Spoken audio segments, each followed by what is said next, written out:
Abhishek Yadav ji NGO founder है national NGO federation union of Indian NGO.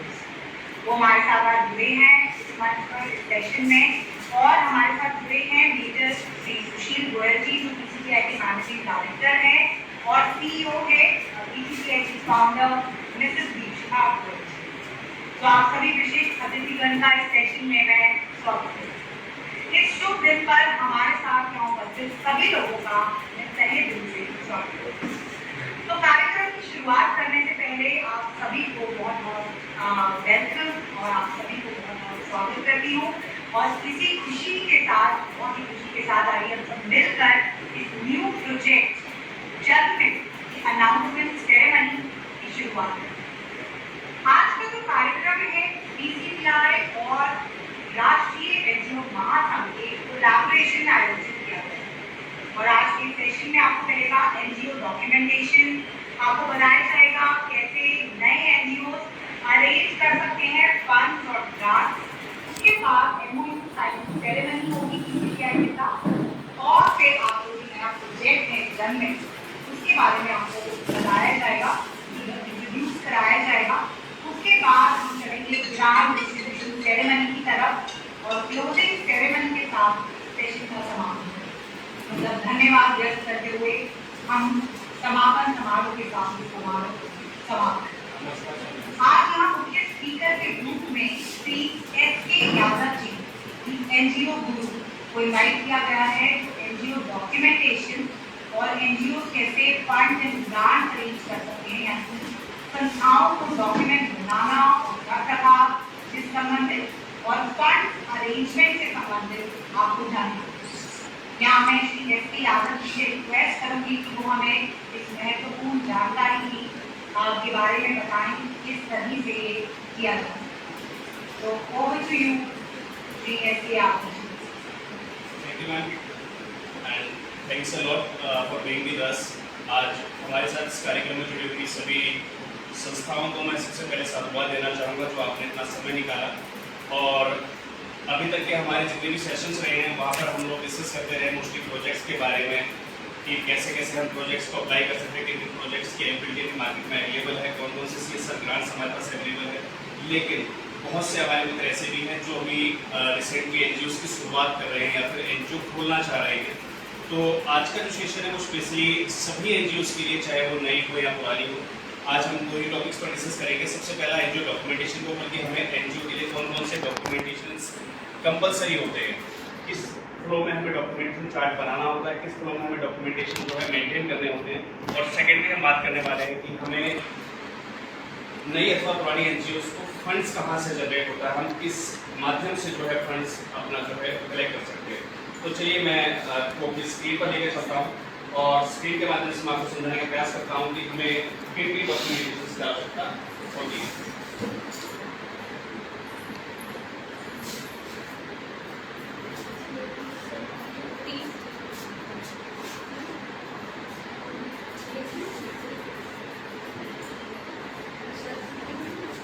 हम बात करने वाले हैं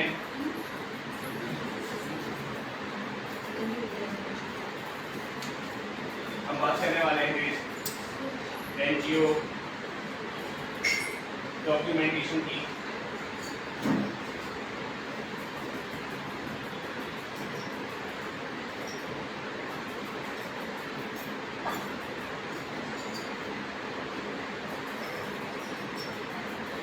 सबसे पहले जब भी हम कोई एनजीओ रजिस्टर करते हैं तो हमें ये डिसाइड करना होता है कि हमें किस एक्ट के अंदर जो है अपना संस्था अपनी जो एनजीओ है वो रजिस्टर करनी है। क्या मेरी स्क्रीन शेयर हो पा रही है आप लोगों के साथ में? चलिए, सबसे पहले हमें डिसाइड करना होता है कि हमें अपना एनजीओ है कौन से एक्ट में रजिस्टर करना है। हमारे पास तीन जो है साधन होते हैं। एक हम जो है ट्रस्ट एक्ट के अंदर जा सकते हैं, दूसरा हम चाहें तो अपनी संस्था को या अपनी जो सोशल ऑर्गेनाइजेशन है उसको हम सोसाइटी एक्ट के अंदर रजिस्टर कर सकते हैं, और थर्ड हमारे पास ऑप्शन होता है जो रहता है सेक्शन 8 का। तो सेक्शन 8 कंपनी एक्ट में रजिस्ट्रेशन होता है, जिसको हम NPC के नाम से भी जानते हैं, नॉन प्रॉफिटेबल कंपनी। तो सबसे पहले हमें डिसाइड करना है कि हमें ट्रस्ट के अंदर जाना है, सोसाइटी के अंदर जाना है या सेक्शन 8 के अंदर जाना है। ध्यान रखिएगा, जब भी आप कोई रजिस्ट्रेशन करते हैं तो सबसे पहले आपका काम है आप अपने लीगल एडवाइजर के माध्यम से बखूबी रूप से जान लें कि ट्रस्ट एक्ट की लिमिटेशंस और फाउंडेशंस क्या हैं, सोसाइटी की लिमिटेशन फाउंडेशंस क्या हैं, या फिर सेक्शन 8 की लिमिटेशन और फाउंडेशंस क्या हैं। हालांकि हमने इस टॉपिक पर ऑलरेडी अपना एक वीडियो पहले से दिया हुआ है कि आप ट्रस्ट, सोसाइटी और सेक्शन 8 में जो है डिफरेंशिएट कर सकते हैं। अदरवाइज अगर आपको कोई प्रॉब्लम है तो आप मुझसे इस टॉपिक के लिए आप नीचे कमेंट बॉक्स में लिख भी सकते हैं, तो इसके लिए एक स्पेशल सेशन आपको अलग से फिर से दे दिया जाएगा। चलिए जी, अब बढ़ते हैं हम आगे की ओर। डॉक्यूमेंटेशन पार्ट में ध्यान रखिएगा, डॉक्यूमेंटेशन पार्ट में सबसे पहला हमारे पास जो रहता है वो रहना चाहिए हमारा MOU। अगर हम सेक्शन 8 की भाषा में बात करते हैं तो हमारा MOU, देन आफ्टर हमारा जो है बायलॉज। अगर हम ट्रस्ट की भाषा में बात करें तो हमारे पास जो है ट्रस्ट डीड। और ध्यान रखिएगा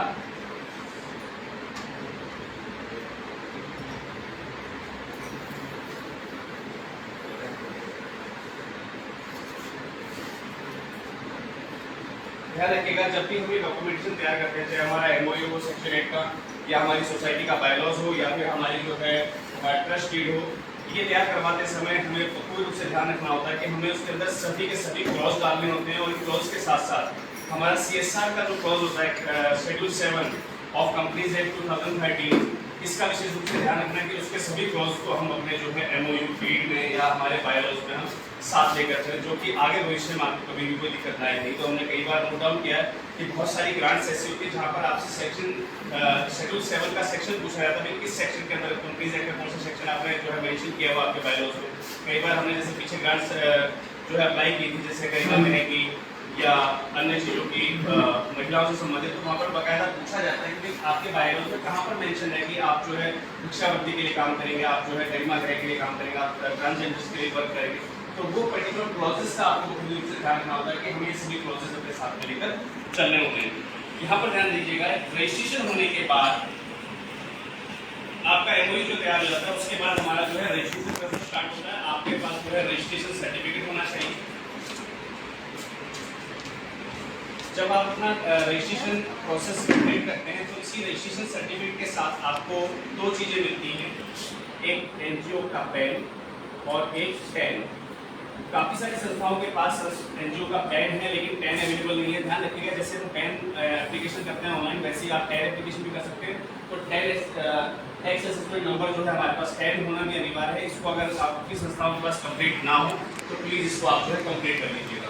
रजिस्ट्रेशन सर्टिफिकेट और पैन होने के बाद हमारे पास जो तीसरा आता है वो सबसे पहला काम हमारा रहता है, हमें एक ग्रेजुएशन पास करना होता है। ध्यान रखिएगा, सबसे पहले हमें एक ग्रेजुएशन पास करना है। ग्रेजुएशन जैसे हम सोसाइटी अगर एक्ट की बात करते हैं तो हमें जो है एक मीटिंग लेनी होती है, बोर्ड मीटिंग, हम इसको जो है बोर्ड मीटिंग भी कह सकते हैं।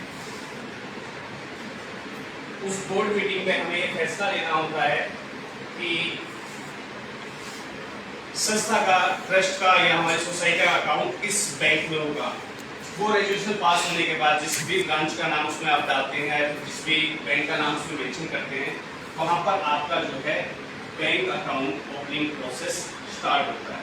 तो यहाँ से आपका जो है ये डॉक्यूमेंटेशन पार्ट आपका जो है कंप्लीट होता है। बैंक अकाउंट खुलने के बाद ध्यान दीजिएगा, हमने अपना बायलॉज तैयार किया, उसके लिए हम जो है लीगल एडवाइजर्स की हेल्प ले सकते हैं। उसके बाद हमने अपना जो भी जिस एक्ट के अंदर हमें जाना उस एक्ट के अंदर अपना जो है रजिस्ट्रेशन प्रोसेस करेंगे। रजिस्ट्रेशन प्रोसेस करने के बाद अपना जो है पैन और टैन हमें रजिस्ट्रेशन के साथ ही अवेल हो जाता है। कोशिश कीजिए अगर अवेल आपको नहीं हुआ तो उसके लिए आप सेपरेटली अप्लाई कर दीजिए। देन आपको एक बोर्ड मीटिंग लेनी होती है, जो भी आपके मेंबर्स या समिति के सदस्य उनके साथ बैठकर एक रेजोल्यूशन पास कीजिए कि हमें अब जो है फला बैंक में हमें जो अपना अकाउंट मेंटेन करना है, संस्था का, समिति का, ट्रस्ट का, और उसके बाद अपना बैंक अकाउंट जो है आप ओपन कर लीजिए। बैंक अकाउंट ओपन होने के बाद नेक्स्ट हम चलते हैं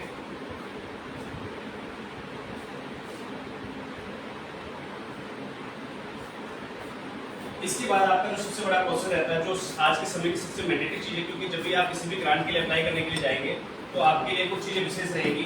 सबसे पहला जो ज़रूरी चीज़ है वो रहती है NGO तर्पण। ध्यान रखिएगा, ये एक मैंडेटरी चीज़ है। ये रजिस्ट्रेशन आपके पास जो है ज़रूर होना चाहिए। एनजीओ दर्पण रजिस्ट्रेशन आपको कंप्लीट कर लेना। ये बेसिक रजिस्ट्रेशन होता है जो कि आपकी एनजीओ का जैसे ही आप रजिस्ट्रेशन करवाते हैं तो वो बिल्कुल मैंडेटरी चीज़ है। तो एनजीओ दर्पण रजिस्ट्रेशन आपने कंप्लीट कर लिया। देन आफ्टर आपको जो है तैयार करना होता है आपका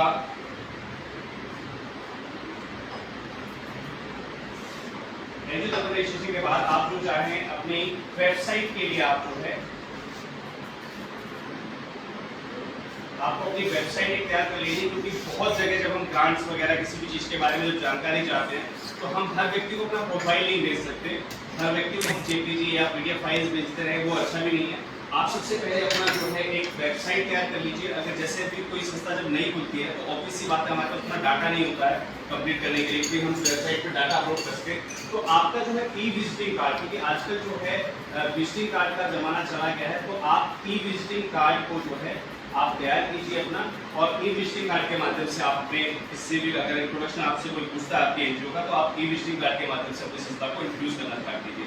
ये सभी डॉक्यूमेंटेशन एनजीओ दर्पण वेबसाइट वगैरह कंप्लीट होने के बाद एडिशनल डॉक्यूमेंट की अगर हम बात करते हैं तो एडिशनल डॉक्यूमेंट में आप जो है एक आईएसओ सर्टिफिकेशन आप जरूर ले सकते हैं, जो कि आपको एक प्रोफाइल में जो है सिर्फ एक वजन बनाता है। हालांकि इसका कोई अलग उपयोग नहीं है, सिर्फ एक प्रोफाइल में आपके वजन हो जाएगा। क्योंकि जब आप अपनी संस्था का नाम लेते हैं, आप अपनी ऑर्गेनाइजेशन का नाम लेते हैं और उसके साथ आप जो है मेंशन करते हैं एन आईएसओ सर्टिफाइड ऑर्गेनाइजेशन, तो उससे एक वजन बनता है आपके नाम के अंदर। तो ये जो है बेसिक डॉक्यूमेंटेशन पार्ट है, ये आपको कंप्लीट कर लेना। अब ध्यान रखिएगा, जो हमने एक रेजोल्यूशन पास किया था इसके पिछले सेशन पे, आपको याद होगा मैंने आपसे कहा था कि हमने जैसे बोर्ड रेजोल्यूशन पास किया है, तो ये जो बोर्ड रेजोल्यूशन हम पास करते हैं इससे संबंधित अपनी एक आप अलग से फाइल बना लीजिए। एक फाइल आपकी रहेगी जिसमें आपके बायलॉज, रजिस्ट्रेशन सर्टिफिकेट, पैन, 10 और आपके जो अदर डॉक्यूमेंटेशन है, जो दर्पण के रजिस्ट्रेशन की कॉपी हो गई है ना, जहाँ जहाँ विभाग में आप रजिस्ट्रेशन करते हैं उन सबके डॉक्यूमेंटेशन और पासवर्ड की कॉपीज हो गई। एक फाइल आपकी उसकी तैयार होती है, ध्यान रखिएगा, मैं आपको मेंशन कर दे रहा हूँ।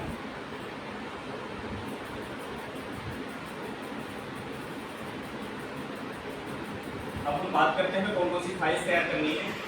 फाइल्स के अंदर पहली फाइल हो गई आपकी रजिस्ट्रेशन डॉक्यूमेंट्स की, दूसरी फाइल आपकी जो है रेजोल्यूशन या टाइम रजिस्टर हम जिसे बोलते हैं, मीटिंग रजिस्टर हम जिसे बोलते हैं, ये आपको जो है मेंटेन करनी होती है।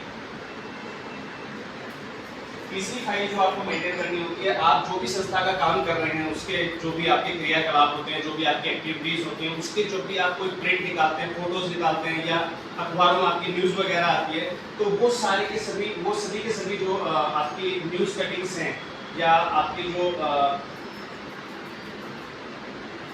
प्रोजेक्ट डॉक्यूमेंटेशंस हैं, तो वो सभी आपको जो है तीसरी फाइल में आपके अटैच करने होते हैं। मोस्टली इन 3 फाइलों का आपको हमेशा ध्यान रखना है। और ध्यान रखिएगा, ये जो रेजोल्यूशन हमने पास किया था, ये जो रेजोल्यूशन और टाइम मीटिंग हमने बनाई थी, इसमें हमने एक बार फैसला लिया कि हम संस्था का अकाउंट खोलेंगे। जब आप संस्था का अकाउंट खोल चुके तो फिर उसका एक क्लोजिंग डाला जाता है, भाई आज हमने फलाने दिन ये कार्यक्रम किया या आज हम फलाने दिन जो है संस्था के सभी सदस्य वहाँ गए बैंक में और हमने इस टाइप से एक अकाउंट खोल लिया और हमें बैंक की तरफ से ही फलाना अकाउंट और नंबर मिल चुका है, हमारा अकाउंट इस टाइप का, हमें इतना बैलेंस हमेशा मेंटेन रखना है, बैंक ने हमें ये सत्य बताई। तो इसके साथ हम एक क्लोजिंग जरूर बनाते हैं, तो वो क्लोजिंग का भी आपका रेजोल्यूशन जो रहते हैं, यानी कि मान लीजिए हम एक कार्यक्रम करने वाले थे कि भाई हमें फलानी जयंती मनानी है, तो हमने एक रेजोल्यूशन पास किया कि हम फलाना तारीख को एक जयंती मनाएंगे। अब एक आपका रेजोल्यूशन अलग से पास होगा जब वो कार्यक्रम आप कर चुके होंगे फाइनलाइज कि हमने फला दिन जो है एक जयंती मनाई थी और उसमें हमने जो है इस टाइप से अपना फला गेस्ट को बुलाया था, हमने इस टाइप से कार्यक्रम ऑर्गेनाइज किया, इसमें हमारे डोनर मेंबर्स ये रहे, इतने लोगों को सहयोग प्राप्त हुआ, इस प्रकार से कार्यक्रम आयोजित हुआ।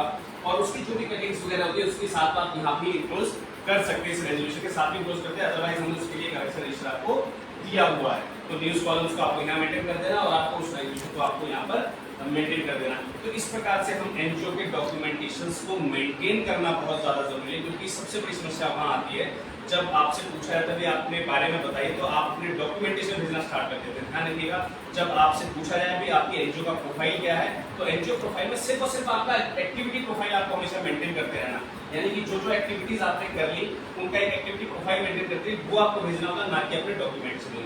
तो आज का जो मैंने आपको समय दिया था डॉक्यूमेंटेशन पार्ट का, वो आई थिंक सो मेरे हिसाब से पूरा हो चुका है और इससे ज़्यादा डिटेल हम किसी और पार्ट में चलेंगे आपके साथ। चलिए अब बात करते हैं, क्योंकि मुझे पता है और आप लोगों को भी पता है कि आप लोग जो जुड़े हैं आपका पेशेंस बहुत काम का है। 15 मिनट आपने मुझे सुना, लेकिन आपका जो सुनने का आज की मीटिंग में जुड़ने की मुख्य वजह थी वो थी ग्रांट्स की, कैसे नई एनजीओ जो है ग्रांट ले सकती है। अब हम बात करते हैं फंड्स की या ग्रांट्स की।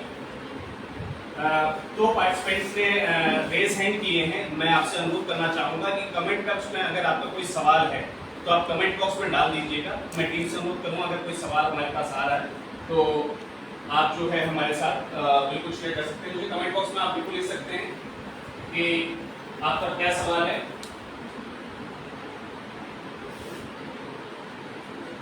कोशिश कीजिएगा। प्रदीप कुमार जी,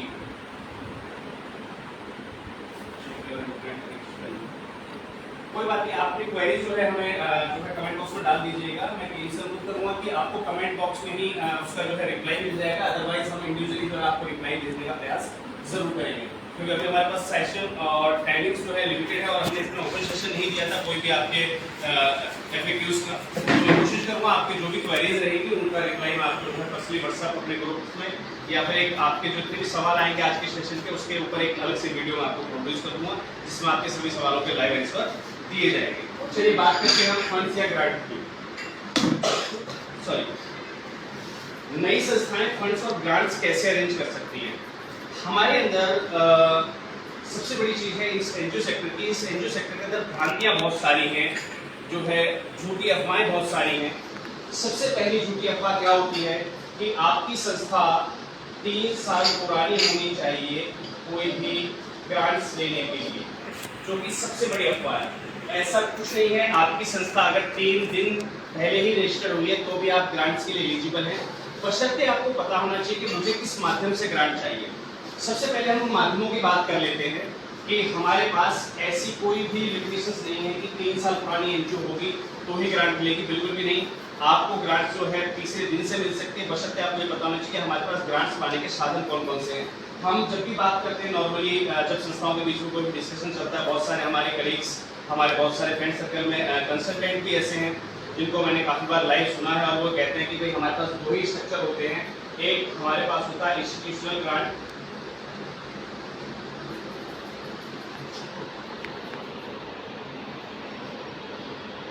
और दूसरा हम बात करते हैं गवर्नमेंट ग्रांट की।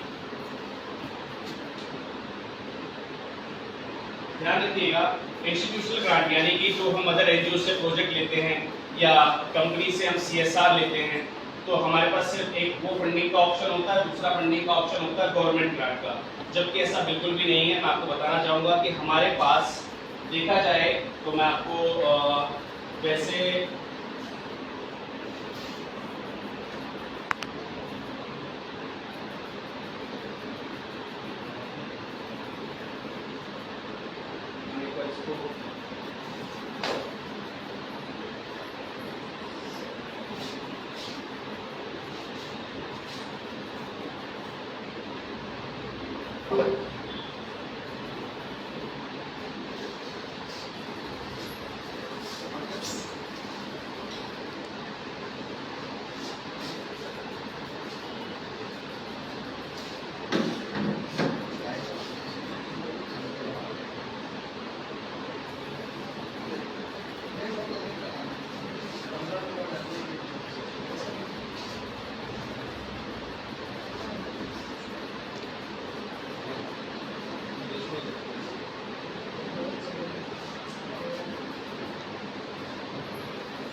तो हम बात करने वाले थे कि ग्रांट्स के हमारे पास कौन कौन से मीडियम होते हैं।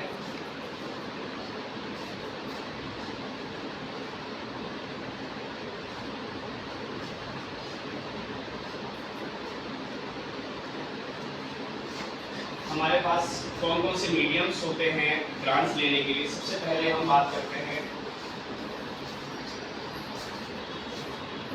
ऑर्गेनाइजेशन।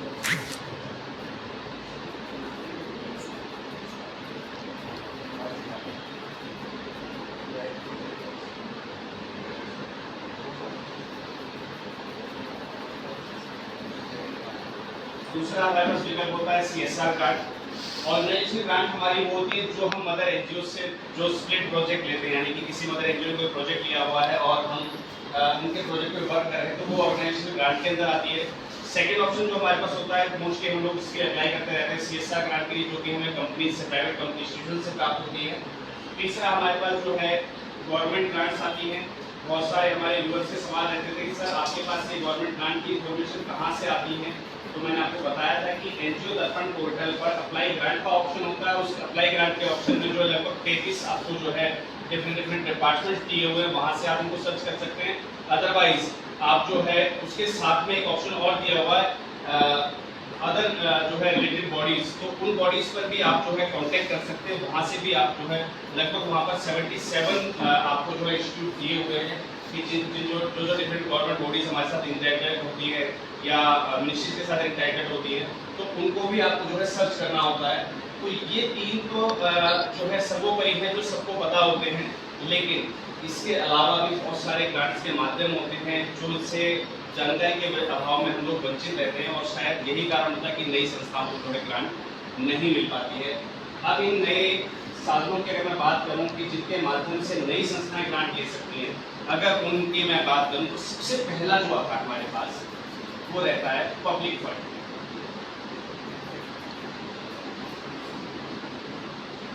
ध्यान रखिएगा, अगर आप ग्राउंड टू वर्क, आप ग्राउंड लेवल पे वर्क कर रहे हैं, जमीनी स्तर पर आप संस्थाओं का आप जो है सामाजिक काम कर रहे हैं, तो आपके पास पब्लिक फंड की कोई कमी नहीं रहेगी।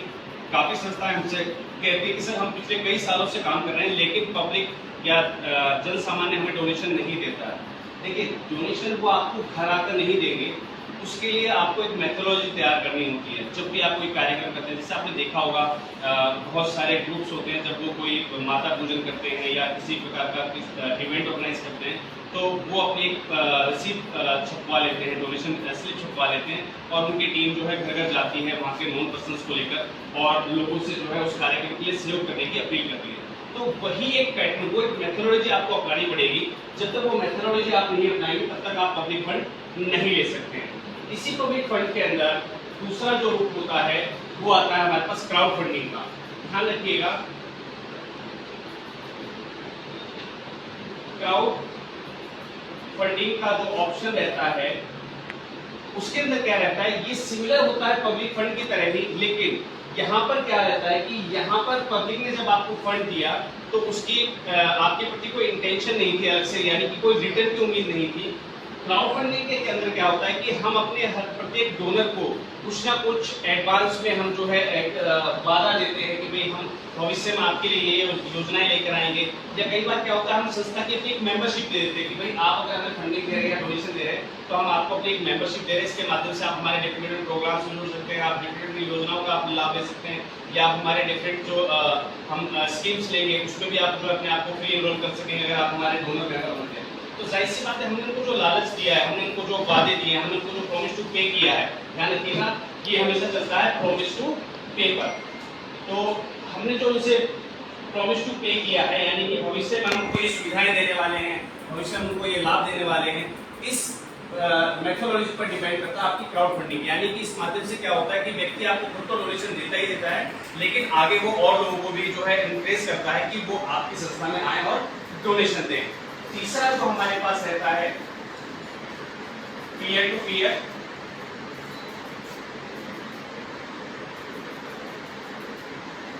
जैसे आपने ध्यान दिया होगा हम मैराथन करवाते हैं, वॉकेथन करवाते हैं, तो उसमें पीयर टू पीयर जो है फंडिंग की जाती है, यानी कि जो हमारा पार्टिसिपेंट है हमने उससे भी कुछ चार्ज लिया ज्वाइनिंग के लिए, और जो उसके सपोर्टर्स होते हैं, उसके कलीग्स होते हैं, रिलेटिव्स होते हैं, उनको भी हम उसके सपोर्ट के लिए जो है डोनेशन की डिमांड करते हैं। भाई आप अगर लाइक कर रहे हैं, शेयर कर रहे हैं, या उसको आप प्रमोट करने के लिए जो डोनेशन दे सकते हैं, उसके मार्क्स बढ़ाने के लिए या उसकी जो है परसेंटेज बढ़ाने के लिए। तो इस टाइप से हम जो पीयर टू पीयर प्रोग्राम्स करते हैं, यानी कि हमने पार्टिसिपेंट से भी लिया, उसके जो प्रमोटर्स होते हैं उनसे भी हम डोनेशन लेते हैं, उनके किसी भी प्रकार के जो प्रमोशन है, यानी कि मान लीजिए मैं एक पार्टिसिपेंट हूँ, आपने मुझसे चार्ज ले लिया कि भाई सर आप इस कार्यक्रम में भाग ले रहे हैं, हमने आपसे चार्ज ले लिया, लेकिन अब आप चाह रहे हैं कि भाई ऑडियंस को आप दिखा रहे हैं भाई अगर यादव जी को जिताना है तो आप लोग जो है वोट दीजिए, और पता लगे आपके फेसबुक पे जो स्टार्स चल रहे हैं वोटिंग के लिए वो पेड है, वो परचेज है स्टार्स, तो व्यक्ति जब आप मुझे स्टार देगा तो जाहिर सी बात है वो स्टार परचेज करेगा और वो फंड कहीं ना कहीं आपकी संस्था के पास जो है कलेक्ट होता है। तो पीएम टू पीएम का भी जो है आप यहाँ पर उपयोग कर सकते हैं। इसके अलावा अगर हम बात करते हैं एक ऐसा विकल्प जो मेहनत, देखिए हम चाहें कि यहाँ कहीं भी हमें मेहनत नहीं करनी पड़ेगी, मेहनत सब जगह करनी पड़ेगी, लेकिन एक बेहतरीन विकल्प हमारे पास और भी अवेलेबल होता है। अगर हम इस पे वर्क करते हैं तो हमारी जो है बहुत सारी समस्याएं जो है खत्म हो सकती हैं। वो आता है पे फॉर सर्विसेज। बहुत सारी हमारी ऑर्गेनाइजेशंस हैं जो डिफरेंट प्रकार की जो है सर्विसेज देती हैं और इन सर्विसेज के लिए वो आपसे जो है डोनेशन के रूप में अमाउंट लेती हैं या फिर अपना कॉस्ट टू सर्विस लेती हैं। तो ये एक बेहतरीन माध्यम हो सकता है संस्थाओं के लिए जो है फंड जनरेट करने का। और आज का जो स्पेशल हमने सेशन दिया था, इस सेशन के अंदर हमने स्पेशली आपको यही बताने के लिए ये सेशन दिया कि पे फॉर सर्विसेज का अगर हम ऑप्शन संस्था में लेकर चलते हैं तो फंड्स जनरेट करने में किसी प्रकार की कोई भी समस्या नहीं होती है। आपने ध्यान दिया होगा काफ़ी सारी संस्थाएं जो है कैरियर काउंसलिंग्स करती हैं। आपने हमारे व्हाट्सएप ग्रुप में भी आपने देखा होगा बहुत सारी संस्थाएं जो है इंस्टीट्यूशनल ट्रेनिंग देती हैं, कंप्यूटर ट्रेनिंग देती हैं, डिफरेंट टाइप्स के जो है कोर्स ऑफर करती हैं। आपको क्या लगता है कि क्या वो संस्था इंस्टीट्यूट चला रही है? नहीं, जरूरी नहीं है कि संस्था के पास खुद का इंस्टीट्यूट हो। आप डिफरेंट इंस्टीट्यूट से जो है कोऑर्डिनेशन कर उनके लिए कैरियर काउंसलिंग कर सकते हैं, उनके लिए एडमिशन काउंसलिंग कर सकते हैं और भी इस प्रकार की बहुत सारी सर्विसेज हैं जिनको देखकर आप जो है आप सामने वाले व्यक्ति को सर्विस दें और सामने वाला व्यक्ति जो है आपकी सर्विसेज से खुश होकर आपकी जो है सेवा से आपकी जो आपने उनको जो सर्विसेज दी है उनसे इम्प्रेस होकर आपकी संस्था को जो है डोनेशन देता है या फिर उस सर्विस के लिए पर्टिकुलर एक नॉमिनल जो कॉस्ट देता है, ये भी एक बेहतरीन माध्यम हो जाता है आपके फंड जनरेट करने का। तो आज स्पेशली हमने जो सेशन लिया वो इसीलिए लिया था क्योंकि हमारी बहुत सारी ऑर्गेनाइजेशन जो हैं वो कहीं ना कहीं नई ऑर्गेनाइजेशन को दिक्कत आती थी कि सर आपकी वीडियोस हम सुनते हैं, हमें बहुत कुछ सीखने को मिलता है, लेकिन हम कहीं ना कहीं मजबूर होते हैं क्योंकि हम नई ऑर्गेनाइजेशन, हमारे पास 3 साल पूरे नहीं हुए हैं, हमारे पास फला डॉक्यूमेंट नहीं है, हमारे पास 12 नहीं है, हमारे पास ATG नहीं है ना। तो डॉक्यूमेंटेशन की कमी के अभाव में कह लीजिए या फिर हमारे जो है लाइफ बिगिनिंग जो रहती है, एनजीओ बिगिनिंग रहती है, उसकी वजह से हम लोग जो है प्रॉपर रूप से फंडिंग्स के लिए किसी भी ग्रांट के लिए अप्लाई नहीं कर पा रहे हैं। तो आज आश्वस्त रहिए कि हम राष्ट्रीय एनजीओ महासंघ आपके लिए एक बेहतरीन प्रोजेक्ट लेकर आया है। Now we are in collaboration with BCPI for Janmitra project. और जनमित्र प्रोजेक्ट क्या है, कैसे ये वर्क करेगा, कैसे संस्थाओं को इससे जो है बेनिफिट मिलेगा। इवन देन हम यहाँ से बात संस्थाओं की नहीं करेंगे। आज का हमने जो स्पेशली इवेंट रखा था उसमें हमने आपको स्पेशली बताया भी था कि अभी तक क्या है कि सभी प्रकार की मीटिंग, सभी प्रकार की वीडियोस में सिर्फ और सिर्फ संस्थाएं होती थी, लेकिन अब आपको कोशिश करनी है कि जितने भी आपके वॉलंटियर्स होते हैं, जितने भी आपके सामाजिक सिपाही होते हैं, जितने भी आपके सोशल वर्कर्स होते हैं, आप उनको भी आगे की मीटिंग्स में आप ज्वाइन करना स्टार्ट कीजिएगा क्योंकि अब वो लोग भी इंडिविजुअली आपके लिए वर्क करेंगे। यानी कि कहीं ना कहीं जनमित्र जो प्रोजेक्ट है वो संस्था के लिए लाभकारी तो है ही है, लेकिन अगर संस्था अपने जितने भी सोशल वॉलंटियर्स हैं उनको भी अपने साथ साथ इनरोल करके उनको भी इस वर्क में एंगेज करती है तो उनका जो है संस्थाओं का फिर जो है उसमें डबल फायदा है क्योंकि आपकी जो सर्विसेज का दायरा है वो बढ़ जाता है। एक इंडिविजुअल व्यक्ति कितनी सर्विस दे सकता है? मैं अगर इंडिविजुअली किसी सर्विसेज के लिए सोशल सर्विसेज के लिए अगर मैं कॉल अटेंड करूँ तो जाहिर सी बात है कि 8 घंटे के अंदर मैं लगभग मैक्सिमम हार्ट टू हार्ट अगर मैं 2-2 मिनट कॉल करता हूँ तब भी मैं जो है मात्र 96 कॉल्स दे सकता हूँ। लेकिन अगर वही मेरी एनजीओ के 1500 मेंबर फीस पर्टिकुलर इसी काम पे लग जाए, सोशल वॉलंटियर्स जो है हमारे जनमित्र के रूप में काम करना स्टार्ट कर दें, तो हम डिफरेंट जो हमारी सर्विसेज हैं उनको अलग अलग जो है कॉल्स पर हैंडल कर सकते हैं। तो आज हम जानने वाले हैं अपने इसी स्पेशल प्रोजेक्ट के बारे में जो कि सभी संस्थाओं के लिए है।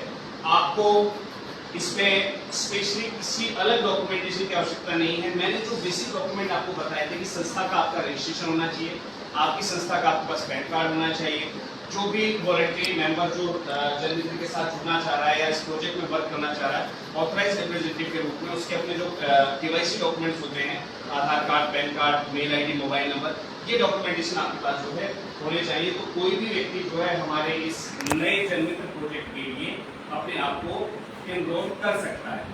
अब जनमित्र प्रोजेक्ट क्या है, ये कैसे काम करेगा, एक ब्रीफ इंट्रोडक्शन मैं चाहूँगा कि हमारी पीसीबीआई की जो टीम है उनके माध्यम से आपको मिले। और ध्यान रखिएगा, फॉर न्यू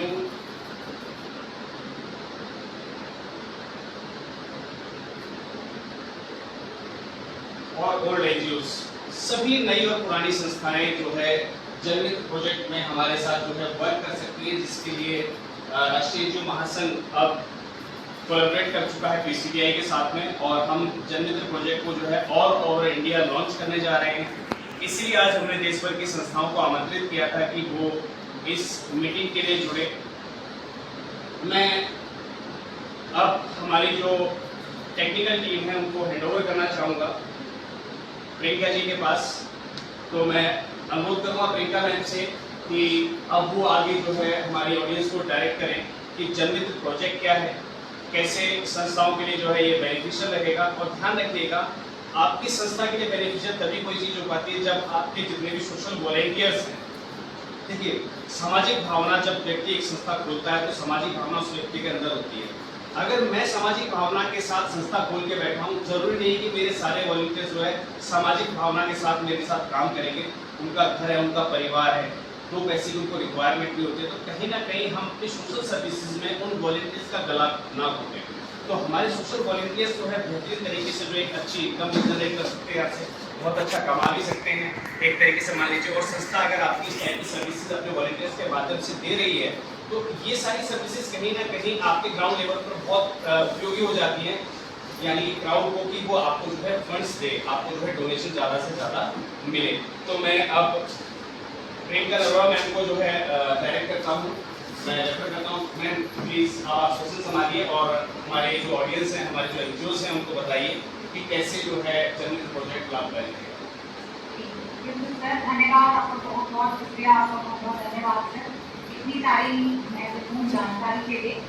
और इसी के साथ हम आगे चलते हैं अपने सेशन की तरफ, जिसमें आपको जानकारी मिलेगी इस नए प्रोजेक्ट जनमित्र के बारे में। उससे पहले हम एमओयू साइन कर लें एक बार, उसके बाद हम चलेंगे अपने जनमित्र प्रोजेक्ट की तरफ।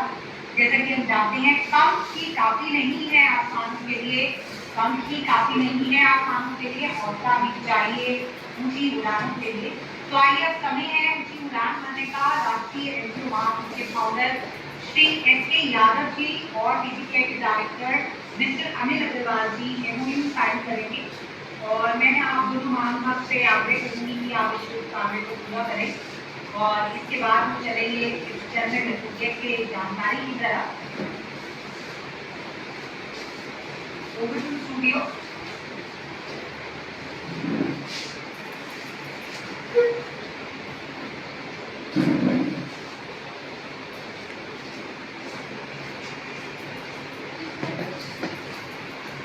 कार्य में आप सभी का योगदान चाहिए, आप सभी की ब्लेसिंग, शुभकामनाएं, विशेष चाहिए, ताकि इस प्रोजेक्ट को बहुत दूर तक ले चलें और सभी के लिए बहुत महत्वपूर्ण रहे, इसको बहुत सफलता मिले। आप सभी की शुभकामनाएं इसके साथ चाहिए।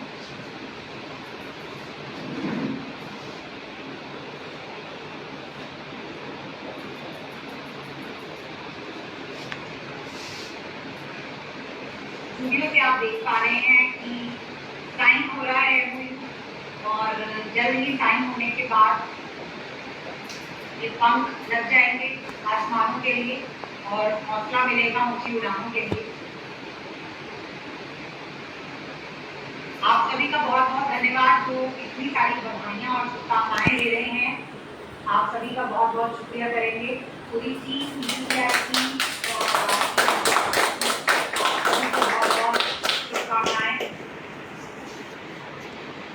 और सभी लोग जो इस शुभ घड़ी में अपना कीमती समय दे रहे हैं और अपनी शुभकामनाएं दे रहे हैं, उनका भी मैं बहुत बहुत धन्यवाद करना चाहूँगी।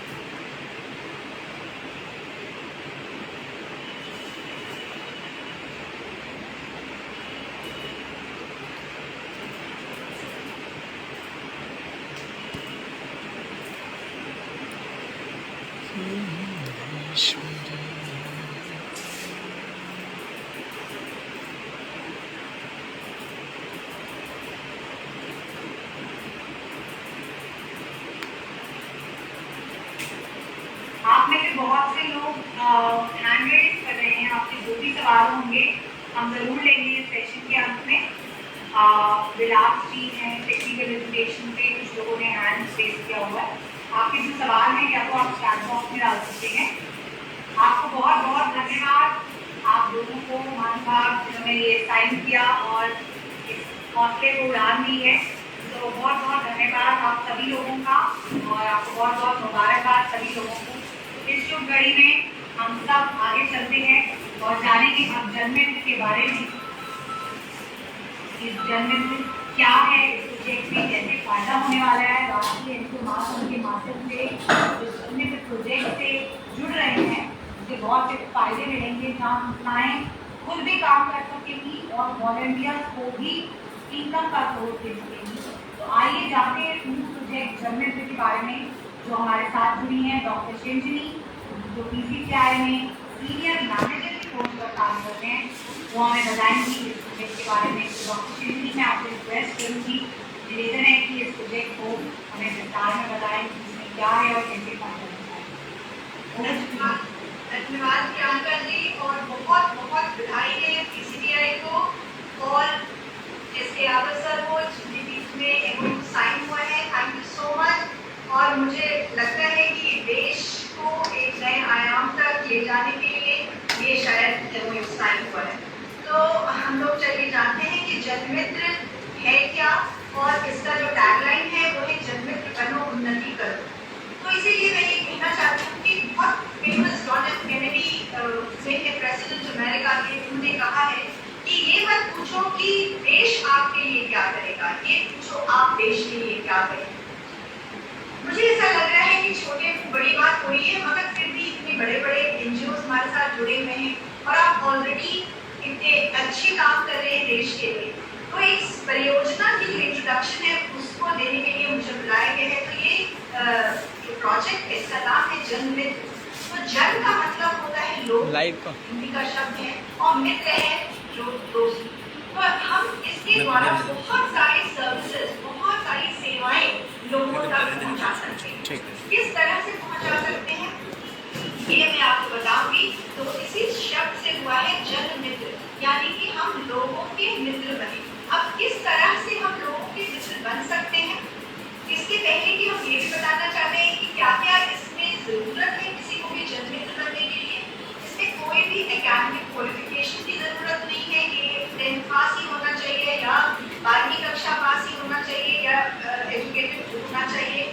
इसमें बस ये होना चाहिए कि उसे एक स्मार्टफोन चलाना आना चाहिए। और कोई भी इंसान, कोई भी घर पे भी जो रहे हैं वो भी बन सकते हैं, हाउसवाइफ भी बन सकती हैं, जो हमारी गृहिणी है वो बन सकती है, सीनियर सिटीजन बन सकते हैं, सोशल वर्कर जनमित्र बन सकता है, स्टूडेंट बन सकता है। किसी ने भी एक, जैसे अभी जितने लोग भी जुड़े हैं वो जिस तरह की आपको मात्रा है, लोगों को मदद करने की जो मात्रा है, लोगों को मदद करने का जो एटीट्यूड है आपके अंदर, बस उसकी जरूरत है जनमित्र बनने के लिए। एक स्मार्टफोन की जरूरत है और एज भी कोई बात नहीं है, किसी भी एज ग्रुप का लड़का लड़की बन सकता है।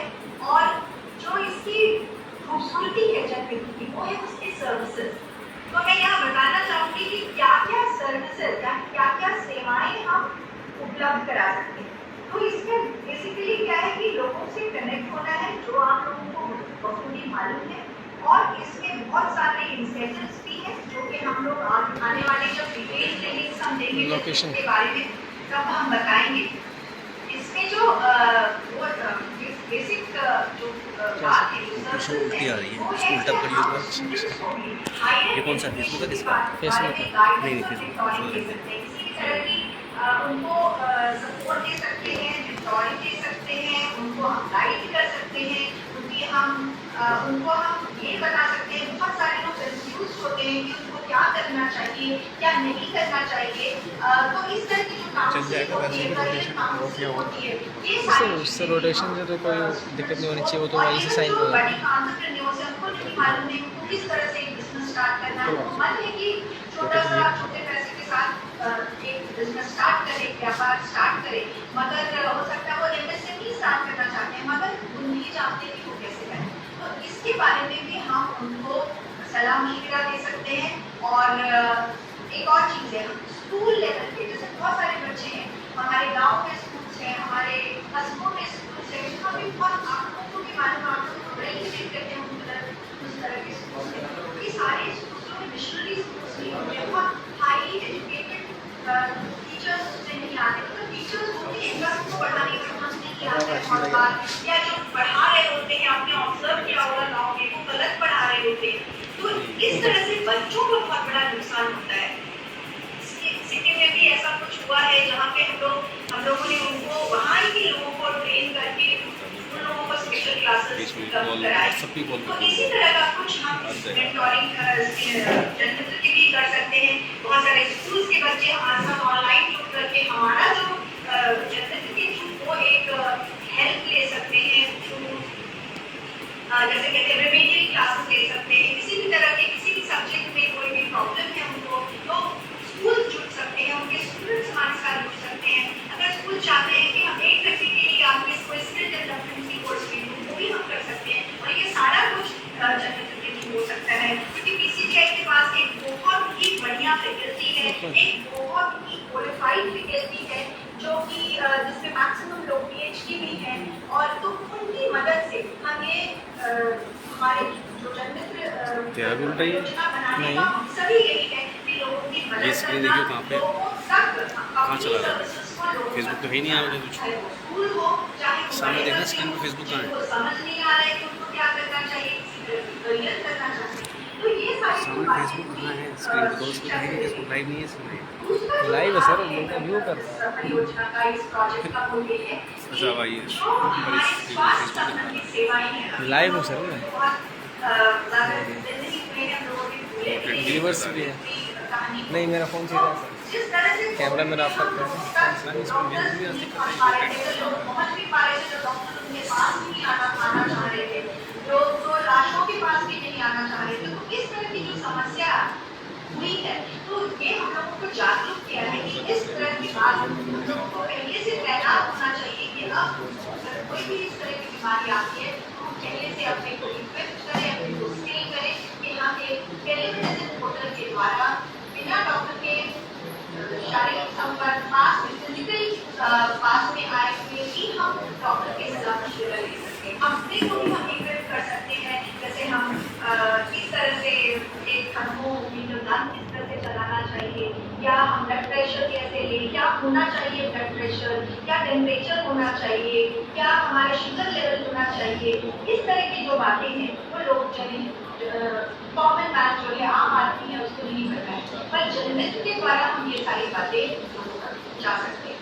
बूढ़े लोग जो होते हैं, जो बेचारे लाचार होते हैं, बहुत बार उनके अपने ही घर के लोग उनको ज़्यादा ध्यान नहीं देते हैं, उन लोगों को भी हम जेरियाट्रिक केयर या वेटरन केयर जिसको कहते हैं वो भी हम मुहैया करा सकते हैं। हेल्थ केयर की जो सर्विसेज हैं, जैसे मैंने अभी आपको बताया कि ई-संजीवनी पोर्टल द्वारा या अन्य किसी भी पोर्टल द्वारा हम ये काम कर सकते हैं। और ये सारा कुछ जनमित्र करेगा। बहुत सारी और भी चीज़ें हैं जो कि जनमित्र कर सकता है, जैसे कि बहुत बार हम अपना ड्राइविंग कार्ड, ड्राइविंग लाइसेंस चाहते हैं और बहुत चौड़िया जो होता है वो बहुत ज़्यादा पैसा मांगता है हमसे, हमें नहीं पता होता है, आम आदमी को कहाँ पता होता है कि किस तरह से वो करेंगे काम। तो इस तरह की जो बातें हैं वो जनमित्र जो है वो कर सकता है। एक और बात मैं इसमें जोड़ना चाहती हूँ वो ये है कि जैसे और भी बहुत सारे सेवाएं हैं, जैसे कि आप कोई फ्लाइट बुकिंग चाहते हैं, बहुत बार क्या होता है गड़बड़ हो जाती है क्योंकि हम ज़्यादा फ्लाइट नहीं बुक करते या ट्रेन की बुकिंग नहीं करते, इसमें अभ्यस्त नहीं होते हैं हम, गलती से कुछ भी ठीक हो जाएगा तो बहुत ज़्यादा पैसे का नुकसान हो जाता है। तो फ्लाइट बुकिंग है, ट्रेन बुकिंग है, रेलवे की बुकिंग है, या मोबाइल रिचार्ज, बहुत लोग हैं उतने टेक्सानी नहीं होते, मोबाइल रिचार्ज नहीं। मेरी माँ ही मुझे कॉल करके रहती है बेटा मेरी मोबाइल रिचार्ज कर दो, क्योंकि वो बेचारी टेक्सानी नहीं है। तो इस तरह के लोगों को भी हम जनमित्र के द्वारा मदद कर सकते हैं। हम फास्ट टैग लगवा सकते हैं। एक पूरा जो हम सर्विस जो भी होम सर्विस सेंटर जो भी प्रोवाइड करता है, तो जैसे यूसीएल प्रोवाइड करता है या डिजिटल सेवा केंद्र है या उज्ज्वला एप्लीकेशन है, केवाईसी अपडेट करना, होटल बुकिंग करना, बस की भी बुकिंग, रेंट बस बुकिंग करना, बैंक हमारे पास नहीं है, पैन कार्ड, आधार कार्ड नहीं, आधार में भी मेरा जो है एड्रेस बदल गया है, मुझे मालूम नहीं है कि किस तरह से मेरा आधार कार्ड अपना अपडेट करूँ, तो ये सारी सेवाएं जो है ये जनमित्र कर सकता है। एजुकेशन से रिलेटेड हो, हेल्थ केयर से रिलेटेड हो, ये सारी जिस तरह से एक डिजिटल इंडिया का विकास हो रहा है, विकास तो हो रहा है और सारी चीज़ें हमारे प्रधानमंत्री जी हम लोग को प्रोवाइड कर रहे हैं, मगर जो जन है, आम आदमी है, उसको पता नहीं है कि वो किस तरह से उसको अप्रोच करेंगे। हो सकता है हमारा बच्चा जो है वो विदेश जा रहा है, हमें नहीं पता है कि हमें किस तरह से अपना पासपोर्ट रिन्यू करें या मुझे पासपोर्ट बनाना है, तो ये बहुत बड़ी समस्याएं सामने आ जाती है। तो जनमित्र परियोजना एक नए डिजिटल इंडिया को एक नए आयाम पर ले जाने के लिए, लोगों को जागरूक करने के लिए, लोगों को आसानी से ये सारी सर्विसेज मुहैया कराने के लिए, तो इससे लोग जुड़े, जितने ज़्यादा लोग जुड़ेंगे, इस तरह से जुड़ना है वैसे ही चीज़ होगी। एक जब हम डिटेल ट्रेनिंग डे के साथ अगस्त को शायद होगा, अभी भी शायद डिसाइडेड नहीं है, तो इस वक्त हम पूरी बात और खुलासा करके बताएं। एक बार एक दो चीज़ और जो भी जैसे बिजली का बिल है, वाटर बिल है, ये भी सारी चीज़ें अगर कोई है, बैंकिंग है, और लोगों को परेशानी होती है कि बैंक में किस तरह से खोला जाए, चालान पढ़ है मगर कमा चुका है, तो हम उसकी मदद करेंगे और ये जनमित्र के द्वारा ये सारी परियोजना आप तक पहुँचेगी। ओवर टू मेरा। अगर कोई सवाल है आपको इसी से संबंधित, तो आप जरूर चैट बॉक्स में लिखें और हम लोग कोशिश करेंगे कि उसका पूरा जवाब और आप पूरी क्लैरिटी इसके बारे में। धन्यवाद ऑपरचुनिटी जानकारी के लिए, और भी जानेंगे इस प्रोजेक्ट के बारे में, जैसे आपको ऑपरचुनिटी बताया, और जो संस्थाएं इस प्रोग्राम के साथ जुड़ना चाहती हैं, इस प्रोग्राम के माध्यम से राष्ट्रीय एनजीओ संस्था के माध्यम से इस प्रोजेक्ट से जुड़ना चाहते हैं, जिसका नाम है जनमित्र, तो आपको एक रजिस्ट्रेशन लिंक प्रोवाइड किया गया है चैट बॉक्स में। उस लिंक पर जाकर आप उसको रजिस्टर कर लें और नेक्स्ट जो प्रोग्राम रहेगा, नेक्स्ट जो सेशन रहेगा, जो 7 अगस्त 10 बजे रहेगा पीतापुरा में, इसके बारे में आपको और भी जानकारी रहेगी, जो भी डिटेल्स रहेंगी इस प्रोग्राम की, वो आपको ईमेल आईडी पर मिल जाएंगी, पर आपको तभी मिल पाएंगी जब आप दिए गए रजिस्ट्रेशन लिंक पर जाकर, जो कि आपको चैट बॉक्स में प्रोवाइड किया गया है, उस लिंक पर जाकर आप उसको रजिस्टर कर लेंगे, तभी आपकी ईमेल आईडी और फोन पर आपको उसकी डिटेल्स मिल पाएंगी। जो अपना प्रोग्राम है वो कहाँ, कितने बजे और किस समय पे रहेगा। तो वैसे मैं आपकी जानकारी के लिए आपको बता दूँगी, तो 7 अगस्त 10 बजे रहेगा। इसके अलावा जो है जानकारी के लिए रहेगी वो भी आपको मिलेगी, पर आप यहाँ पर ईमेल आईडी ना डालें कृपया करके, सिर्फ आपको दीक्षक की चैट बॉक्स में एक बार फिर डाल दीजिए आप, ताकि कंफ्यूजन ना हो। और बिल्कुल ये देखिए आ गया है, और आप इस लिंक पर जाकर उसको रजिस्टर कर लें। उसको रजिस्टर करने के बाद आपको ऑटोमेटिकली ईमेल आईडी पर और फोन पर आपको डिटेल्स मिल जाएंगी अगले सेशन की, जिसमें आप जुड़ पाएंगे और जान पाएंगे इस प्रोजेक्ट जनमित्र के बारे में और विस्तार से डिटेल में आप कैसे जुड़ सकते हैं, कैसे फ़ायदा हो पाएगा। तो इन सब चीज़ों के बारे में आपको वेबसाइट पर सब मिलेगी। तो इससे पहले कि हम क्लोजिंग करें सेशन की, मैं हैंड ओवर करना चाहूँगी राष्ट्रीय एनजीओ फेडरेशन के फाउंडर CSK यादव जी को, और वो यहाँ पर कुछ इम्पोर्टेंट काम करना चाह रहे हैं, जिन संस्थाओं को ग्रांट के लिए प्रोजेक्ट डिस्ट्रीब्यूट कर रहे हैं। और over to you CSK Yadav ji. Thank you ma'am, thanks a lot, और काफ़ी अच्छी जानकारी दी आपने जनमित्र के बारे में। पर मैं आपको थैंक्स अ लॉट इस महत्वपूर्ण जानकारी के लिए। और मैं आपको बताना चाहूँगा कि सिर्फ एक छोटा सा इंट्रोडक्शन था जनमित्र का। ये मान के चलिए कि समुद्र में से एक बाल्टी दिखाई गई है आपको। जनमित्र में भी बहुत कुछ है और सभी चीज़ें ऑनलाइन डिस्क्लोज नहीं की जा सकती। कुछ प्रोटोकॉल्स होते हैं, क्योंकि जब हम किसी प्रोजेक्ट की बात करते हैं तो बहुत सारे अटपटे के सवाल आते हैं। सर ग्रांट कितनी मिलेगी, फंड्स कैसे जनरेट होगा, कैसे हमें फ़ायदा पहुँचेगा। हम सोशल सर्विस करने के लिए संस्था खोली थी, लेकिन क्या करें, आप लोगों का जो रवैया है बात करने का वही बन चुका है। सर हमें फ़ायदा क्या होगा, है ना, ग्रांट्स कैसे मिलेगी। एनजीओ की कमाई क्या होगी। तो उन सभी सेक्टर्स को डील करने के लिए मैं एक बार फिर से लाइव रहूँगा आपके साथ 7 तारीख को। और ध्यान रखिएगा, सेशन लाइव सिर्फ उनके लिए रहेगा जो राष्ट्रीय एनजीओ महासंघ से संबद्ध संस्थाएं नहीं हैं या किसी विशेष कारणवश जो है यहाँ पर नहीं आ पाएंगी। लेकिन रजिस्टर करना अनिवार्य है, क्योंकि रजिस्ट्रेशन लिंक अगर आपके पास है तो ही आप लाइव सेशन में जुड़ पाएंगे। अदरवाइज आप सभी हमारी आज की इस लाइव प्रोग्राम की दर्शक सभी संस्थाएं और इस वीडियो में आप सुनने वाले मेरे सभी श्रोतागणों से मेरा अनुरोध है, 7 अगस्त 2022 को सुबह 10 बजे पीतमपुरा दिल्ली में सामाजिक संस्थाओं का एक लाइव अधिवेशन किया जाएगा। आप सभी संस्थाएं फिजिकली यहाँ पर आमंत्रित हैं। ये पर्टिकुलर एक प्रकार से जो है सेमिनार रहेगा। यहाँ पर अभी वेबिनार का कोई ऑप्शन नहीं है। इन केस अगर हमें लगा कि संस्थाएं रजिस्टर करने के बाद किसी विशेष कारणवश नहीं आ पाई हैं तो रिकॉर्डेड सेशन का लिंक भले ही उनको प्रोवाइड कर दिया जाए। अदरवाइज नेक्स्ट सेशन जो है जनमित्र प्रोजेक्ट के लिए लाइव नहीं रहेगा। फिजिकली आपको इस कार्यक्रम को अटेंड करना होगा। 7 अगस्त 2022 को पीतमपुरा दिल्ली में राष्ट्रीय एनजीओ महासंघ आप सभी संस्थाओं और आप सभी समाज सेवियों को हार्दिक रूप से आमंत्रित करता है। इसके साथ ही मैंने आपको बताया भी था, राष्ट्रीय एनजीओ महासंघ पीसीटीआई के साथ मिलकर जनमित्र प्रोजेक्ट के साथ साथ हम भविष्य की एक नई योजना पर भी काम कर रहे हैं, जिसकी शुरुआत हम आज के ही दिन से करेंगे।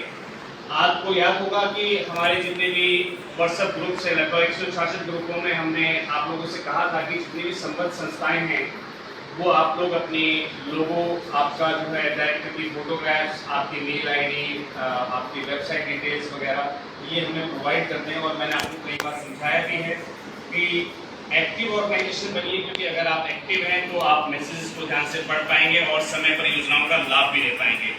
तो हमारे पास बहुत सारे एनरोलमेंट्स आए थे, लगभग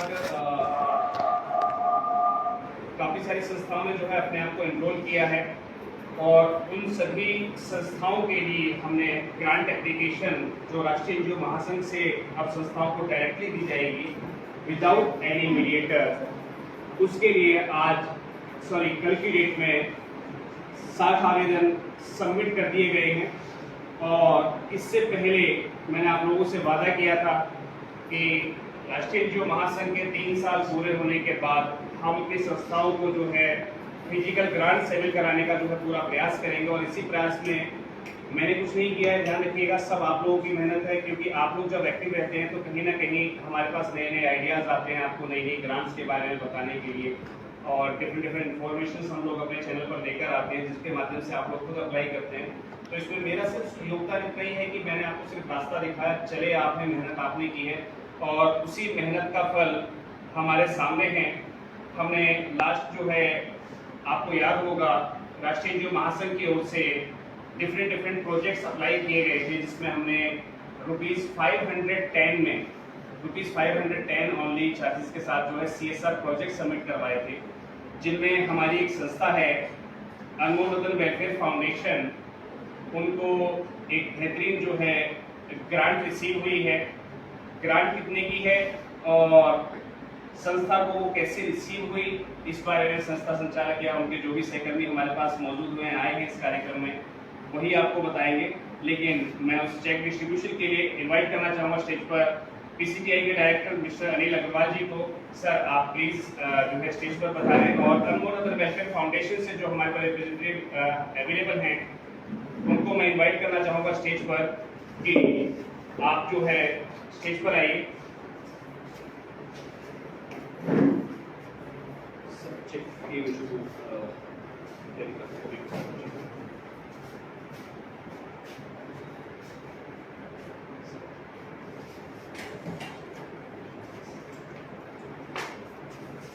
₹23,76,101 रुपए की ग्रांट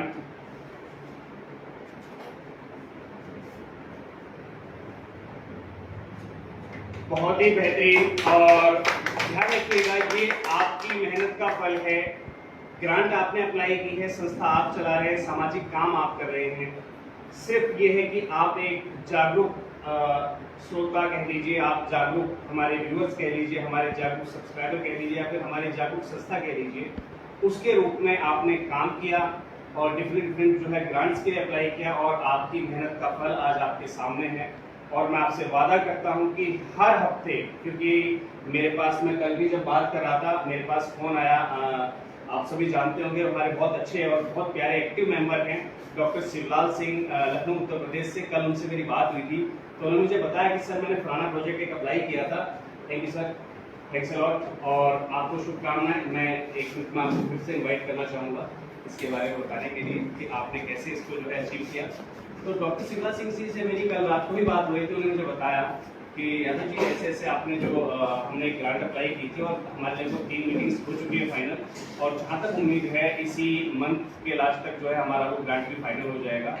और अगर ऐसा रहा, बिल्कुल मैं पहले तो सबके सर्वप्रथम जो है एडवांस में शुभकामनाएं देना चाहूँगा मिस्टर शिवलाल सिंह को, फिर युवा ग्रामीण संस्थान जो है ग्रामीण संस्थान के डायरेक्टर महोदय को, अध्यक्ष महोदय को, कि जो है वो अच्छी मेहनत करते हैं, राष्ट्रीय जो महासंघ के प्रति बहुत एक्टिव हैं और बहुत सुझाव उनके अच्छे अच्छे जो है हमें समय समय पर मिलते रहते हैं।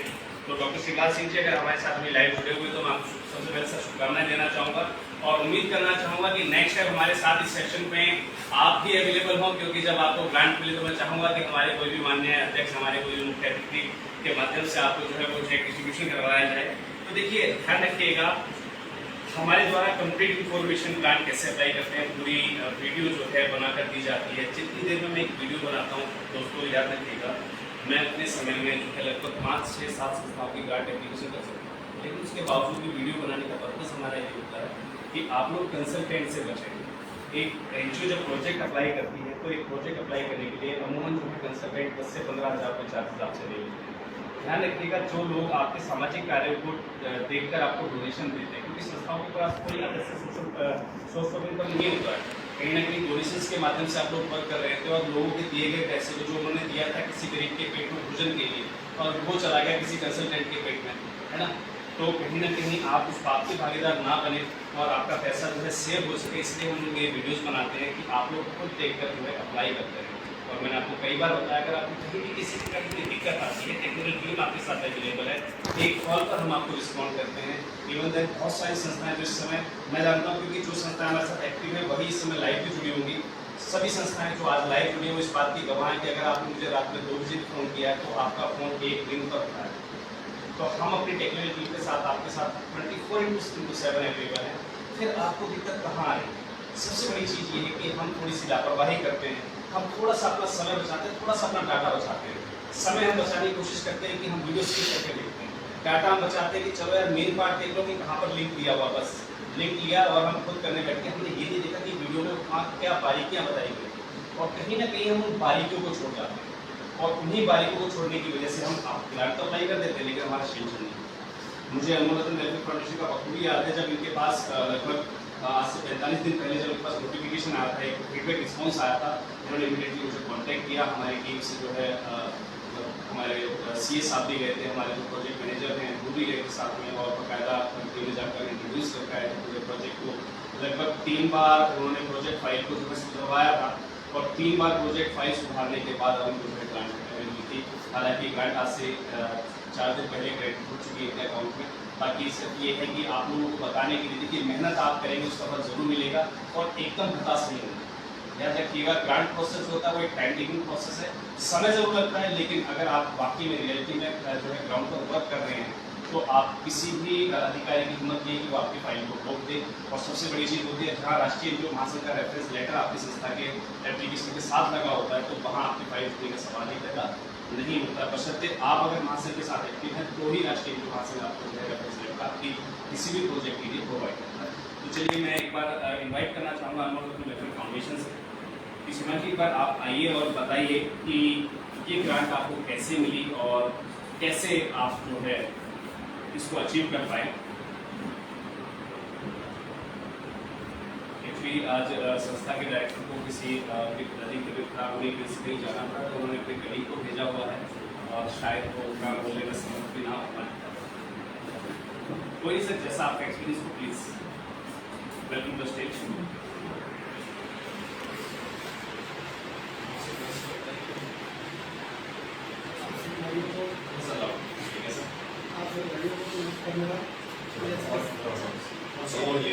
आया नहीं क्या?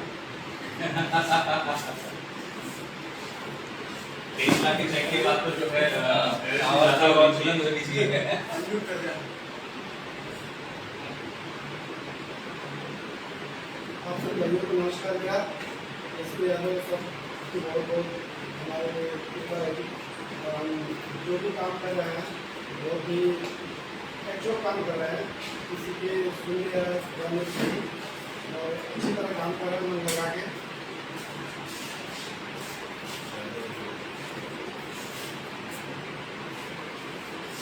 अभी तक जो भी काम किया है इसके सबके माध्यम से काम किया है और बहुत अच्छा रिजल्ट आया है और आगे भी सबके साथ हम काम करते रहेंगे। चलिए बहुत बहुत धन्यवाद सर और थैंक यू। मैं आप जो है इस कार्यक्रम को जो है समापन की ओर लेना चाहूँगा। आज हमारे साथ जुड़े हुए सभी दर्शक, सभी संस्थाएं, सभी समाज सेवी और सभी वॉलंटियर्स और इस वीडियो को देखने वाले हमारे जितने भी सब्सक्राइबर्स हैं, सबसे पहले मैं आप सभी लोगों को धन्यवाद देना चाहूँगा जो आपने अपना कीमती समय निकाला।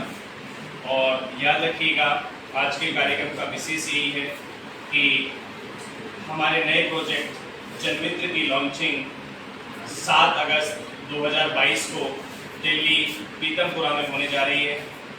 आप लोग 7 अगस्त के लिए अपनी टिकट्स, ट्रेन की टिकट्स, फ्लाइट टिकट जो भी आपको अवेल करना है आप जल्दी से जल्दी जो है सर्च करना स्टार्ट कर दीजिए। लगभग 3000 संस्थाओं के साथ एक कंप्लीट ऑडिटोरियम में मैं आप लोगों का वेट कर रहा हूँ इस जनमित्र प्रोजेक्ट की लॉन्चिंग पर और उम्मीद करते हैं कि आने वाले 3 महीनों के अंदर हम सभी जो आज हमें लाइव सेशन में देख रहे हैं, मैं चाहूँगा कि आज से 3 महीने बाद जब हम फिर से एक बार सबसे पहला फीडबैक हम जब लें जनमित्र प्रोजेक्ट का, तो मैं चाहूँगा कि हमारे साथ यहाँ सैकड़ों साथी खड़े हों जो बता सकें कि हाँ बिल्कुल जनमित्र प्रोजेक्ट में काम करके हम लोग आज अच्छा कमा रहे हैं, इस संस्था के लिए अच्छा फंड जनरेट कर पा रहे हैं। तो इन्हीं उम्मीदों के साथ मैं ओवर करना चाहूँगा हमारी प्रियंका मैम को मैं ओवर करना चाहूँगा कि बिल्कुल वो क्लोजिंग सेरेमनी की ओर बढ़ें और हमारे जितने भी दर्शक, हमारे जितने भी व्यूअर्स, हमारे जितने भी सामाजिक संस्थाएं और हमारे जितने भी सामाजिक कार्यकर्ता जुड़े हुए इस प्रोग्राम में या फिर हमारी इस वीडियो को रिकॉर्डेड सेशन को कभी बाद में भी अगर देखते हैं तो उन सभी को एक बार फिर से इन्वाइट करते हैं 7 अगस्त 2022 के लिए जब हम जनमित्र को जो है ग्राउंड लेवल पर लॉन्च करेंगे। और सेम डे याद रखिएगा 7 अगस्त को ही संस्थाओं को जो है डिफरेंट एनजीओस को जो एग्रीमेंट्स करेंगी उनके साथ जो है फ्रेंचाइजी दी जाएगी जनमित्र की बाकायदा, और वो सेशन लाइव ही रहेगा, फिजिकल ही रहेगा। ध्यान रखिएगा एग्रीमेंट के लिए आपको फिजिकल ही आना होगा। जनमित्र के हमारे प्रोजेक्ट के लिए BCTI में हम पीतमपुरा दिल्ली में आपको जो है 7 अगस्त 2022 को एक बार फिर से इन्वाइट करते हैं। Over to Priyanka ma'am please.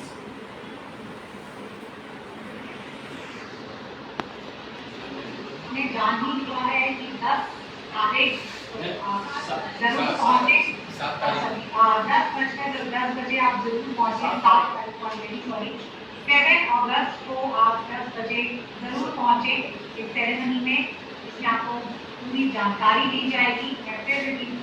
7 अगस्त को 10 बजे आप जरूर पहुंचे पीतमपुरा में और उसके लिए आप रजिस्टर जरूर करा लें।